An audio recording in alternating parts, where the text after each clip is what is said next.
Recently emailed a friend, David, to schedule a meeting. When David replied, he copied in another recipient, Amy Ingram, who I assumed was his assistant. Sorry, here. Let's say you want to ask Google to make you a haircut appointment on Tuesday between 10 and noon. What happens is the Google Assistant makes the call seamlessly in the background for you. So what you're going to hear is the Google Assistant actually calling a real salon to schedule the appointment for you. Let's listen. So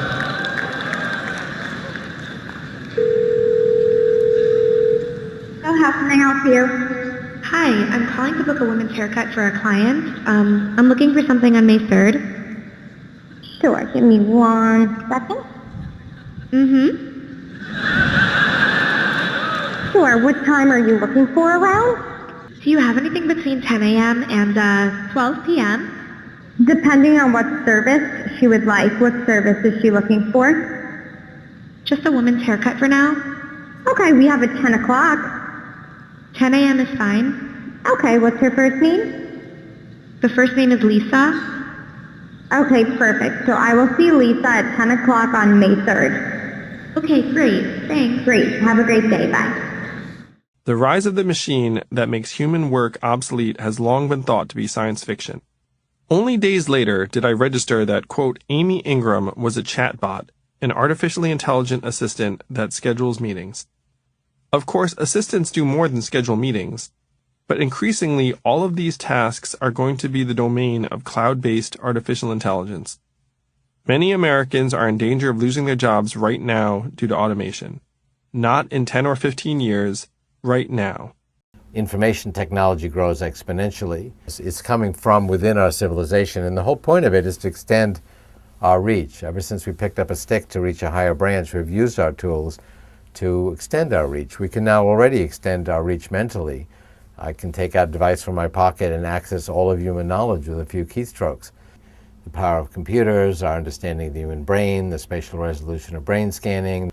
So these technologies will be 1,000,000 times more powerful within 20 years. 20 years. In fact, the speed of exponential growth is itself speeding up. So in 25 years, these technologies will be 1,000,000,000 times more powerful than they are today. We as a society have to think about what safeguards do we need to put in place to make sure that this technology is tremendously beneficial to us without creating the risk. Artificial intelligence is going to redesign our world.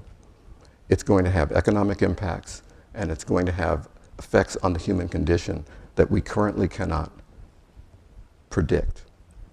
Did I mention there's no off switch? And then the cherry on the cake is that if AI can possibly solve any problem,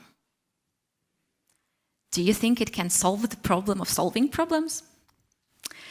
There is actually a research term for that. We call that point singularity.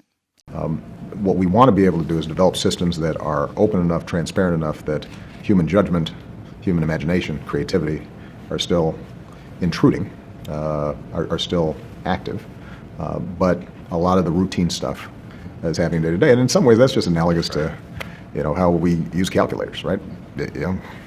It's an extension of our intelligence, but it's a simple enough one that it doesn't feel as threatening as it does. Partly because we understand exactly what's going on, and with a lot of these systems, you start losing track of what are they doing, and I know that's a problem you've been thinking about a lot.